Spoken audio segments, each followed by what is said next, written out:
Hizo un voto de soledad eterna para escapar de la humanidad, pero fue un pacto silencioso con la criatura más temida del bosque, lo que, irónicamente, se convertiría en su única salvación. Si las historias sobre el poder de la conexión con la naturaleza resuenan contigo, suscríbete al canal para que continuemos este viaje juntos. El sol de las sierras de Chihuahua era un martillo implacable, y cada latido de su corazón hacía eco del sonido lejano de los cascos de los caballos mexicanos. Nakia corría, no como un guerrero, sino como una presa. Sus pulmones ardían, el polvo del desierto se pegaba al sudor de su rostro, transformándose en una máscara de desesperación.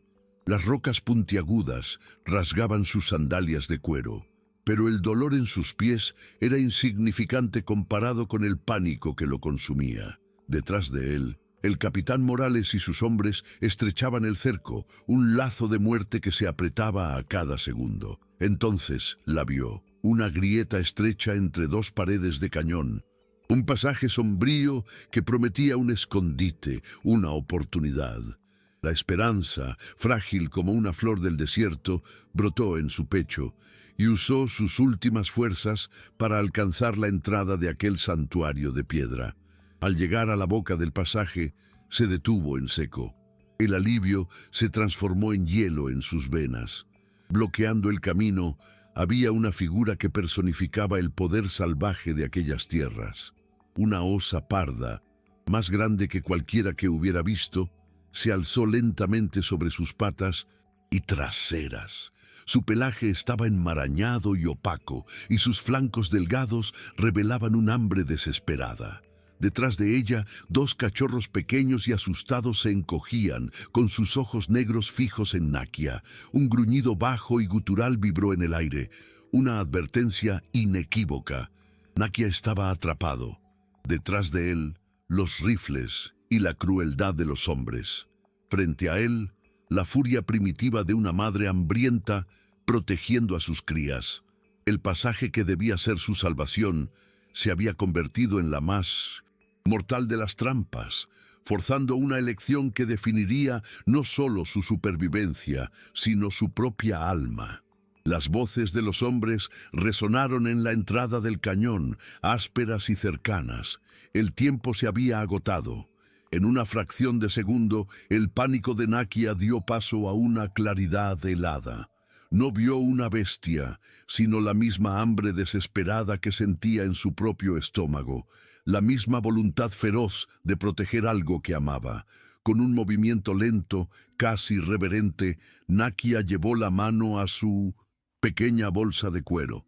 De ella sacó el último trozo de carne seca que guardaba, su única provisión para una huida que parecía no tener fin. No la arrojó, la depositó en el suelo polvoriento, a medio camino entre él y la osa, un tributo de un fugitivo a otro. El aire se volvió denso, cargado de una tensión primordial. La osa bajó la cabeza. Su gruñido se transformó en un olfateo profundo y curioso. Sus ojos, antes llenos de furia, ahora mostraban una chispa de cálculo, de instinto, de supervivencia puro. Con una rapidez sorprendente avanzó, tomó la carne con el hocico y retrocedió junto a sus cachorros sin apartar la mirada de Nakia.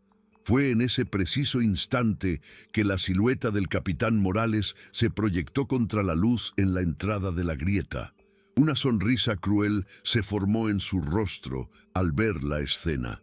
«Parece que la naturaleza hará nuestro trabajo, indio», se burló, levantando el rifle. Un final adecuado para una criatura salvaje.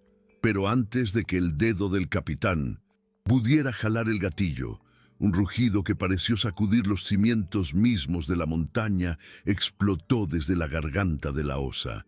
No era el gruñido de hambre de antes, sino una declaración de guerra, una furia territorial que hizo vibrar el aire. La sonrisa de Morales se congeló, transformándose en una máscara de incredulidad y pavor. La osa se interpuso entre Nakia y los soldados, una muralla viva de pelaje y furia. Sus ojos ya no contenían vacilación, eran dos brasas de furia fijadas en el hombre que amenazaba a su camada y ahora a su inesperado benefactor. El capitán retrocedió un paso, instintivamente, pero era demasiado tarde. Con la velocidad de un trueno, la osa avanzó, no hacia Nakia, sino hacia la entrada de la grieta.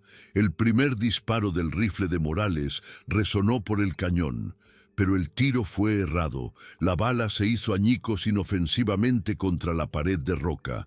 Sus hombres, al ver la avalancha de furia que se aproximaba, se dispersaron en pánico, sus gritos de terror, reemplazando las burlas de antes.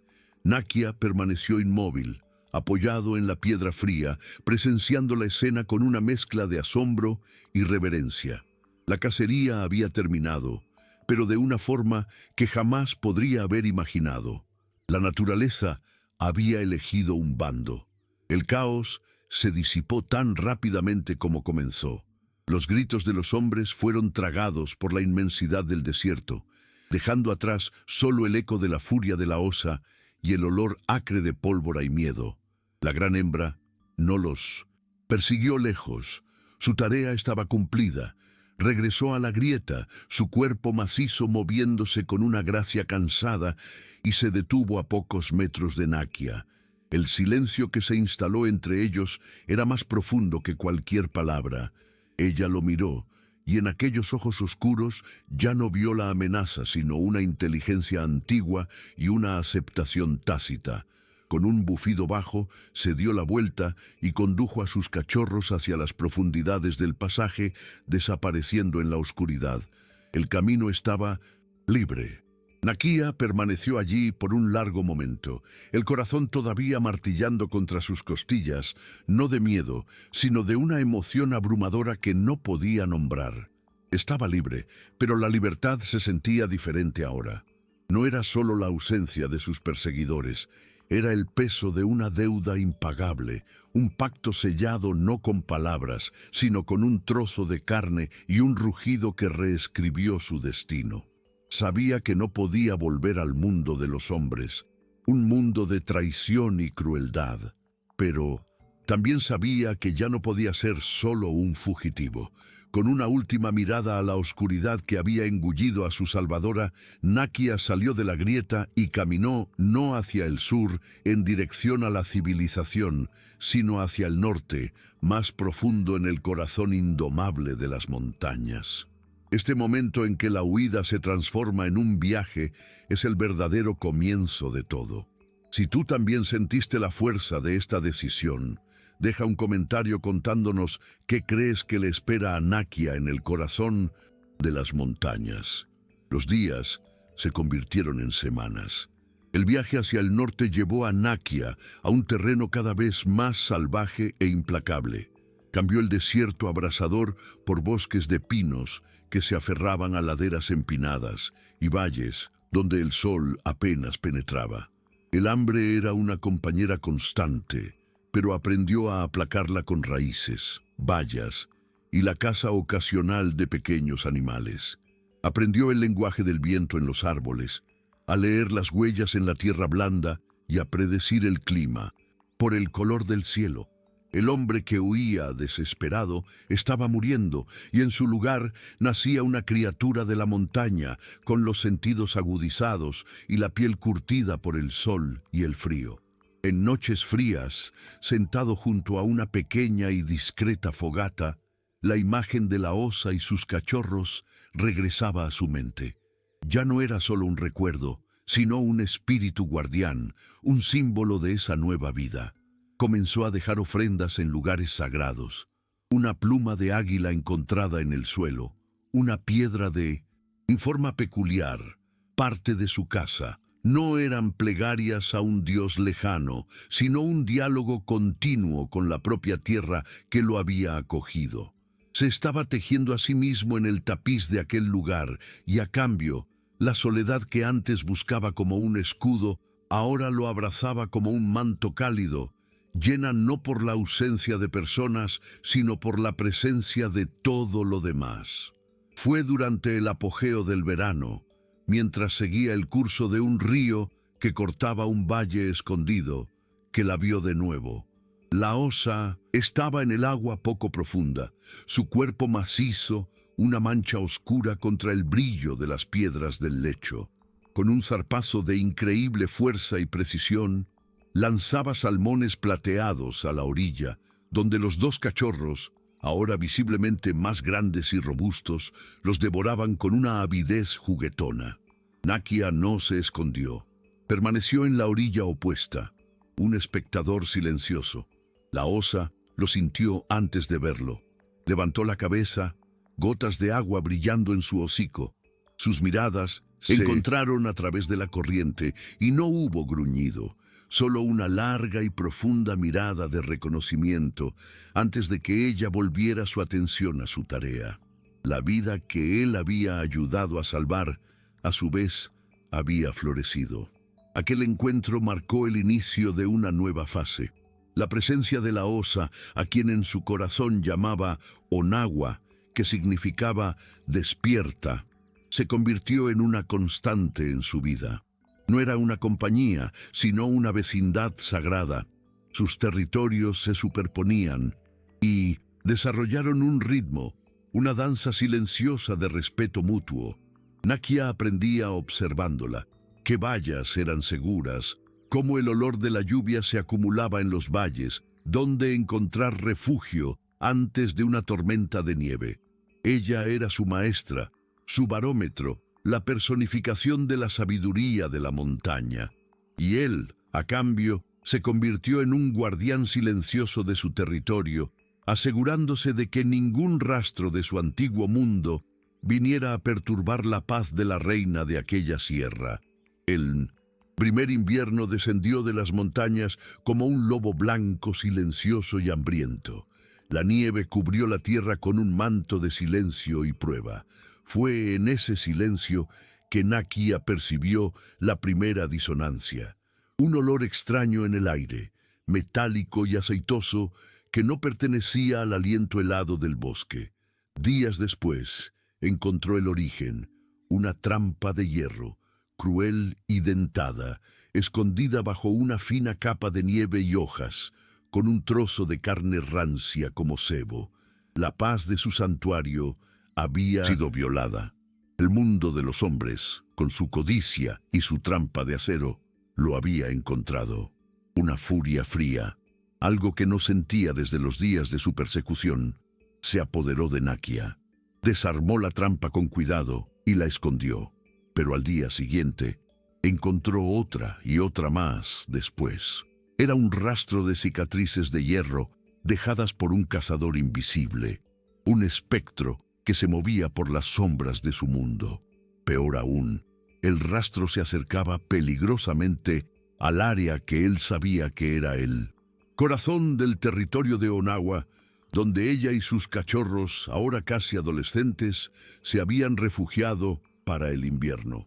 El voto de soledad de Nakia era para escapar de la crueldad humana, no para quedarse de brazos cruzados mientras ésta invadía su nuevo hogar y amenazaba la vida que lo había salvado.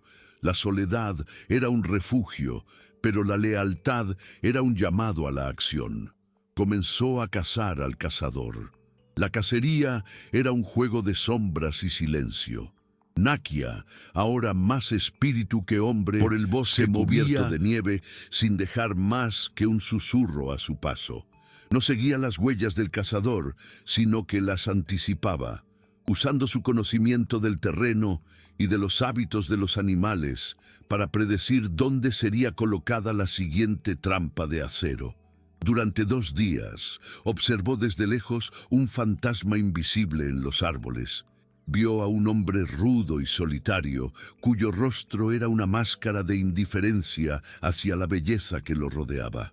No veía el bosque, solo las pieles, la ganancia. En su pequeño campamento, Nakia vio las pieles estiradas de zorros y un lince, y un odio gélido y puro se solidificó en su corazón. Nakia no actuaría con la violencia que había abandonado. Usaría la propia montaña como arma. Aquella noche, bajo el manto de una nevada que borraría sus rastros, comenzó su trabajo. Una por una encontró las trampas. No las destruyó. Con las manos desnudas y heladas, las desenterraba cuidadosamente, las llevaba lejos y las enterraba profundamente. Nieve en un barranco distante. En cada lugar donde había estado una trampa, dejaba una señal, un pequeño círculo de piedras de río, un símbolo que no pertenecía a ninguna cultura conocida, una marca que parecía haber brotado de la propia tierra. No era una amenaza de hombre a hombre, sino una advertencia silenciosa del bosque. Una advertencia de que el intruso estaba siendo vigilado por algo antiguo que no toleraría más el acero en su suelo sagrado. A la mañana siguiente, el cazador salió de su cabaña improvisada y encontró un mundo purificado por la nieve. El aire estaba limpio y cortante. Con una confianza ruda, comenzó a recorrer su línea de trampas, esperando encontrar el peso de una presa atrapada. En el primer lugar, encontró solo el pequeño círculo de piedras, perfectamente visible contra el blanco inmaculado. Frunció el ceño, pateando las piedras a un lado con la bota, murmurando sobre algún tonto. Pero en el segundo lugar, y en el tercero, el mismo símbolo silencioso lo esperaba. La confusión en su rostro se transformó en una máscara de furia sombría. Todas sus trampas, el fruto de su trabajo y su fuente de ganancias habían desaparecido. No sintió el miedo que Nakia pretendía inspirar, sino la rabia de un hombre cuyo territorio había sido invadido y desafiado. El cazador abandonó la búsqueda de las trampas perdidas. Su propósito había cambiado. Ya no era un cazador de pieles, sino un cazador de hombres. De vuelta en su campamento, limpió su rifle con movimientos precisos y furiosos. Sus ojos, antes enfocados en los rastros de animales, ahora examinaban el bosque en busca de huellas humanas, de una rama rota fuera de lugar, de la más mínima señal de su adversario fantasma. Desde su puesto de observación, en una cumbre rocosa, Nakia observó el cambio. Vio la ira reemplazar la codicia. Su advertencia, concebida en el lenguaje de la montaña, había sido traducida al único lenguaje que aquel hombre entendía, el de la violencia. La guerra silenciosa que había iniciado estaba a punto de volverse audible, y sabía que el próximo sonido en resonar por el valle podría ser el de un disparo. El cazador, sin embargo, era metódico. La rabia no lo cegó, solo agudizó sus instintos. Después de una hora de búsqueda infructuosa de su adversario fantasma, se detuvo. Sus ojos barrieron el paisaje, ya no buscando a un hombre, sino un propósito. Fue entonces cuando vio, marcadas en la nieve reciente, las enormes huellas de un oso pardo. Una sonrisa lenta y depredadora reemplazó el ceño fruncido en su rostro. No sabía de la conexión de Nakia, pero entendió la lógica del bosque. Donde hubiera un guardián, habría un tesoro. ¿Y qué tesoro más grande habría en aquellas montañas que la piel de un oso gigante? La piel pagaría por todas las trampas perdidas, y el cráneo sería un trofeo que contaría una historia de conquista. Se olvidó del fantasma. Con el rifle listo, comenzó a seguir las huellas, un camino que llevaba directamente a la ladera donde Nakia sabía que Onagua y sus cachorros pasaban el apogeo del invierno. Un escalofrío recorrió la espina dorsal de Nakia, más helado que el propio viento de la montaña. Su plan, nacido del respeto y la discreción, se había transformado en una sentencia de muerte para la familia que lo había salvado. Sin querer, había apuntado la codicia del hombre en la dirección exacta de Onagua. La culpa lo golpeó como un impacto físico. No podía permitirlo. El tiempo de sombras y símbolos había terminado. Desde su puesto de observación, Calculó la trayectoria del cazador y el terreno por delante. Necesitaba ser la presa más tentadora, la distracción innegable. Con un movimiento deliberado, desplazó una piedra suelta con el pie.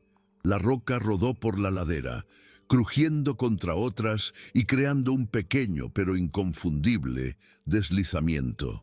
El cazador se detuvo instantáneamente, girando en dirección al sonido con el rifle en alto.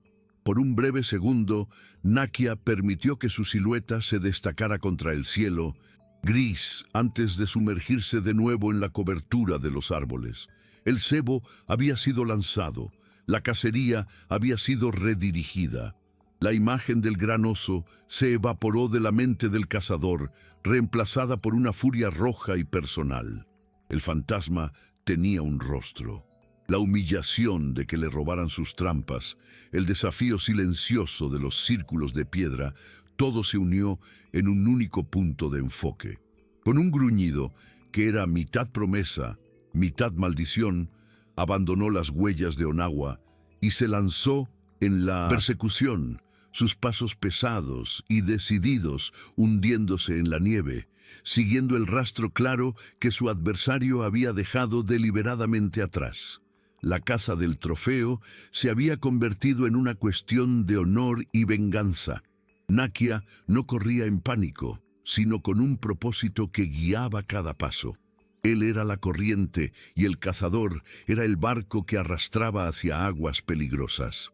Lo condujo lejos del valle protegido de Onagua, subiendo hacia los picos barridos por el viento, donde los árboles se envolvían más escasos y el terreno más traicionero. Cada elección de camino era un arma. Una ladera empinada cubierta de hielo bajo la nieve, un pasaje estrecho entre rocas, donde un hombre con un rifle largo tendría dificultades para maniobrar. No necesitaba mirar hacia atrás para saber que el hombre lo seguía. Sentía su presencia como un punto de calor en su espalda. Una cuerda invisible que él mismo tensaba, atrayendo la muerte hacia sí para que la vida pudiera florecer segura en el valle de Vincentia. Abajo, la persecución culminó donde Nakia pretendía en una estrecha cornisa de piedra, suspendida sobre un abismo vertiginoso que se perdía en la niebla de abajo. El camino terminaba allí. Sin dudar, Nakia se detuvo y se dio la vuelta, dando la espalda al vacío. Su aliento salía en nubes blancas, pero sus ojos estaban tranquilos, fijos en la figura que se acercaba. El cazador llegó momentos después, jadeando, con el rostro rojo de esfuerzo y furia. Una sonrisa de victoria se extendió por sus labios agrietados al ver a su objetivo acorralado. «Se acabó la carrera, fantasma», resolló, apoyándose en las rodillas por un instante antes de levantar el rifle. «No tienes a dónde ir». Nakia negó lentamente con la cabeza, un gesto que era más de piedad que de rendición. «Me seguiste hasta aquí», dijo, su voz baja y firme, casi tragada por el aullido del viento. «Pero no fuiste tú quien eligió el camino». La confusión brilló en los ojos del cazador, rápidamente reemplazada por un desdén. Impaciente, levantó el rifle, el cañón de metal, un punto oscuro y mortal contra la inmensidad blanca. «Las palabras no te salvarán ahora». Pero Nakia no miraba el rifle. Su mirada estaba fija en algo más allá del cazador, de vuelta al camino que habían recorrido. Una mirada de expectativa, una mirada de quien sabe que la montaña, su aliada, estaba a punto de dar su respuesta final. El cazador no lo oyó, pero lo sintió. Una vibración sorda subiendo por las suelas de sus botas, una caída súbita en la temperatura del aire detrás de él. La sonrisa en su rostro vaciló. Lentamente, con el rifle todavía apuntado a Nakia, giró la cabeza. De las sombras entre las rocas cubiertas de nieve, una figura emergió, silenciosa como la propia nevada. Onagua. No gruñía. El sonido que emanaba de ella era más profundo, un rumor que venía de las entrañas de la tierra. Sus ojos, dos lascas de obsidiana, no estaban fijos en Nakia, sino clavados en el cazador, cargados con la furia fría de una reina cuyo dominio había sido profanado. El pánico rompió la compostura del cazador como una rama seca. El rifle osciló en sus manos, por un instante pareció dividido entre dispararle al hombre o a la bestia, pero no hubo tiempo para decidir. Onagua se alzó sobre sus patas traseras, no en un ataque, sino en una demostración de poder absoluto, y soltó un rugido que no era sonido, sino fuerza, una onda de choque que empujó el viento contra el hombre.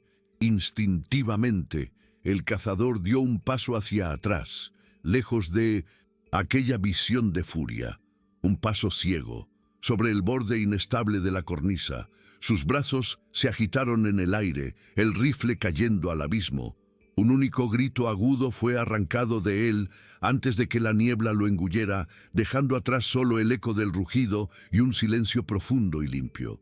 El silencio que siguió fue absoluto, roto solo por el lamento del viento en el abismo. Onagua bajó sobre sus 4 patas, su cuerpo macizo relajándose de la tensión del enfrentamiento. Giró la cabeza y su mirada encontró la de Nakia. No había furia allí ni amenaza, solo una calma profunda y una inteligencia que parecía abarcar todas las eras de la montaña.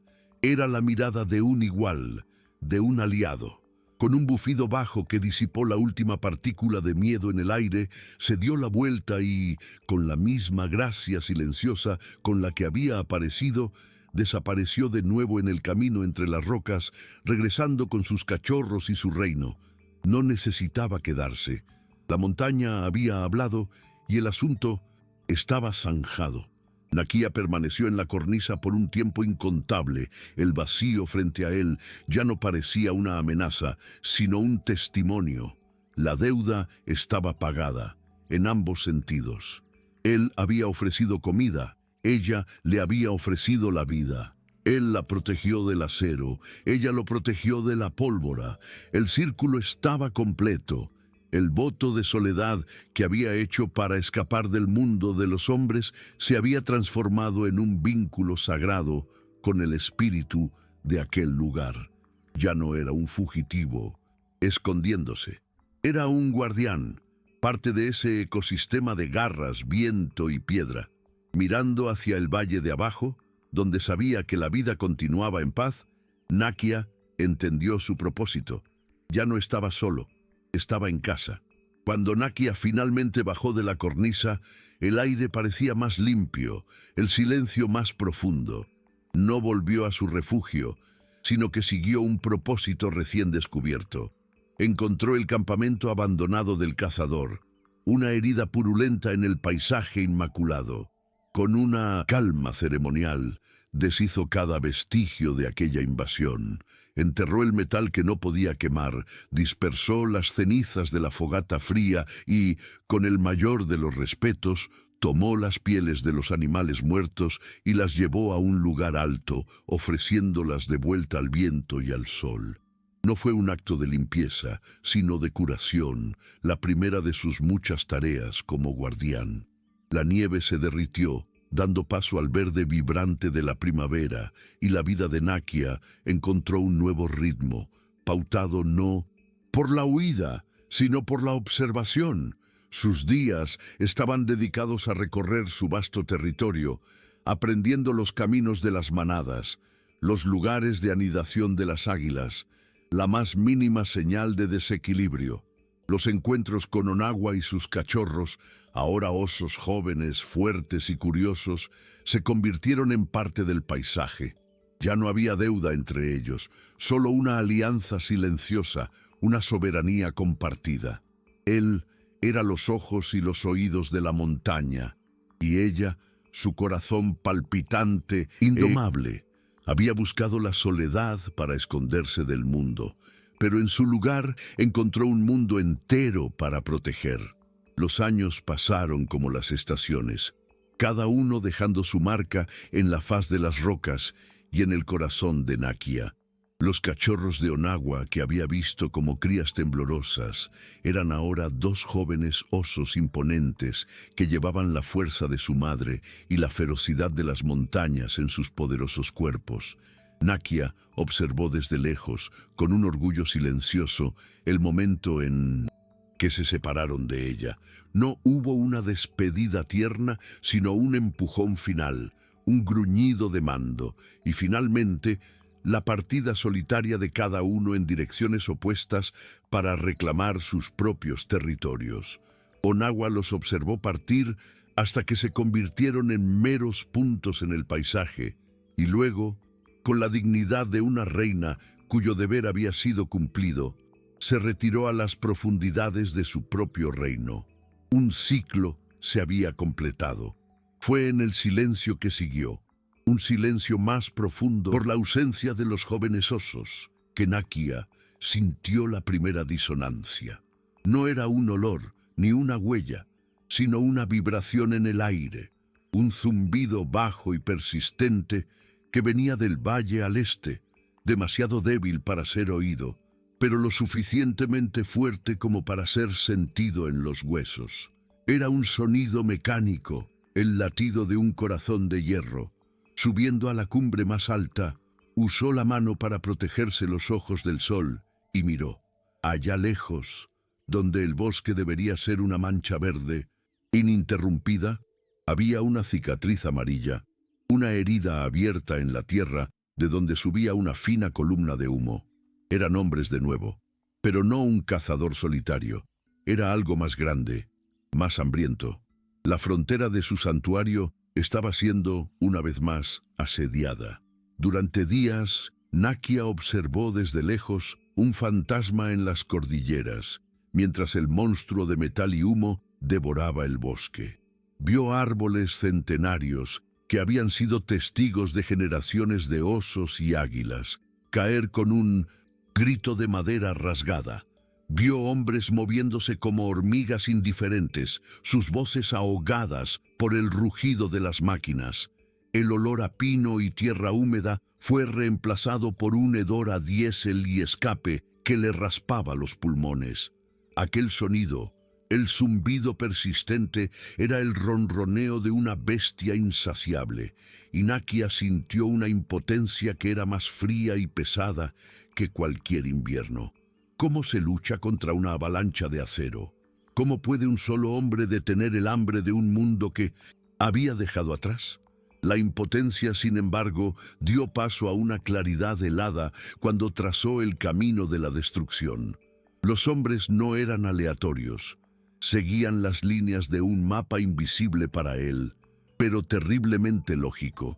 Estaban siguiendo el curso del río, la arteria principal de ese lado de la montaña, el mismo río donde había visto a Onagua pescar años antes, el mismo río cuyas nacientes alimentaban el valle aislado que servía como el corazón de su territorio.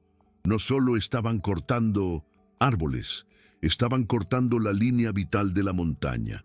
Con cada árbol que caía, con cada metro de tierra removida, el monstruo se acercaba inexorablemente al santuario de la osa que le había dado un propósito. La guerra no venía hacia él, venía hacia ella, y él no lo permitiría. Descendió de la montaña no como un guerrero, sino como una fiebre, una infección en el engranaje de la máquina. Bajo el manto de la noche se movió por el campamento dormido, un espectro entre las bestias de metal. No usó la violencia, sino la astucia de la naturaleza. Un puñado de arena en el tanque de combustible de un tractor, la hoja de una sierra crucial aflojada hasta quedar inutilizable, una cuerda de remolque roída en su punto más débil. Eran pequeños actos, casi insignificantes, pero eran semillas de caos plantadas en el corazón de su orden mecánico. No dejaba huellas, solo una sensación creciente de que el propio bosque se negaba a cooperar, que las herramientas de los hombres se volvían contra sus amos. Al principio los hombres culparon a la mala suerte y a la incompetencia. El capataz gritaba órdenes, prometiendo descontar del salario de quien fuera el responsable. Pero la mala suerte era persistente. Un día era el motor de un generador que tosía y moría. Al otro era un suministro de comida contaminado por hormigas que parecían haber surgido de la nada. Su progreso, antes medido en hectáreas de bosque talado, ahora se medía en horas de reparaciones frustradas. El zumbido constante de la destrucción comenzó a ser interrumpido por largos periodos de silencio forzado, un silencio en el que los hombres comenzaron a escuchar el susurro de las hojas y a preguntarse qué los observaba desde las sombras. La gota que derramó el vaso llegó en una mañana fría y gris. El capataz, un hombre corpulento de nombre Silas, cuyo rostro parecía haber sido esculpido en granito, encontró la puerta de su oficina improvisada abierta de par en par. Sobre la gran mesa, donde se extendían los mapas que sentenciaban al bosque a muerte, había un arreglo deliberado y aterrador. En el centro, sobre el punto exacto que marcaba el corazón del valle de Onagua, estaba el cráneo de un gran alce, sus astas como brazos levantados en una súplica silenciosa. A su alrededor, un círculo perfecto de plumas de águila. El olor a ozono y tierra mojada flotaba en el aire. El mensaje era inequívoco y visceral. Cuando los otros trabajadores se reunieron, un murmullo de miedo recorrió a la multitud. Ya no era mala suerte, era una advertencia, un ritual. Silas, sin embargo, no sintió miedo, sino una furia incandescente. Barrió el cráneo y las plumas de la mesa con un único y violento golpe. «¡Es solo un hombre!», rugió a su equipo asustado. «Un salvaje tratando de asustarnos». Su plan cambió en ese instante. El sabotaje no lo haría retroceder, lo haría acelerar. Ya no lucharía contra un fantasma en las sombras. Declararía la guerra al propio bosque. Esa misma tarde, Nakia, desde su puesto de observación, escuchó un nuevo sonido, un sonido que le heló la sangre, el sonido de agujeros siendo perforados en la roca, y entonces vio a los hombres cargando cajas de dinamita. Silas ya no rodearía los obstáculos de la montaña, iba a hacerlos explotar.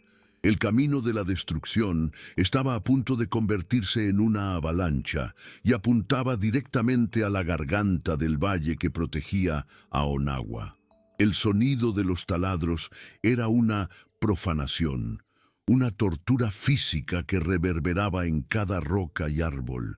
El pánico dio paso a una desesperación fría y lúcida. Nakia comprendió, con una claridad que dolía, que la montaña no podía luchar con símbolos y susurros contra la dinamita. Sus tácticas de miedo habían fallado porque aquellos hombres no temían al bosque. Lo veían solo como un obstáculo a ser aniquilado. Ya no podía ser el fantasma en los árboles, tendría que ser la roca en el camino. El voto que lo había llevado a esa sierra era un voto contra la humanidad, pero ahora, para salvar el alma de ese lugar, tendría que convertirse en la manifestación más humana posible. Un hombre diciendo no. El descenso fue una oración silenciosa de furia. Se movió por las laderas, no con la cautela de un observador, sino con la velocidad y el propósito de un depredador. Abajo, el escenario era de una profanación organizada. Los hombres, bajo los gritos de Silas, posicionaban las cargas en los agujeros, conectando los cables que servirían como venas para la destrucción. Estaban riendo, ignorantes de la presencia que descendía sobre ellos como una avalancha silenciosa. Nakia se detuvo en el borde del claro, oculto por un último grupo de pinos. No tenía un plan, solo un objetivo: los detonadores. Fue entonces que emergió de la línea de los árboles, no como un espectro, sino como una presencia sólida e innegable, plantándose directamente entre los hombres y la cara de la roca que pretendían violar. Esta valentía de plantarse como la última defensa de la montaña pone la piel de gallina. Deja un comentario de apoyo a Nakia y suscríbete para ser testigo de lo que sucede cuando un hombre solo se niega a ceder. Muchas gracias por acompañarnos en este viaje.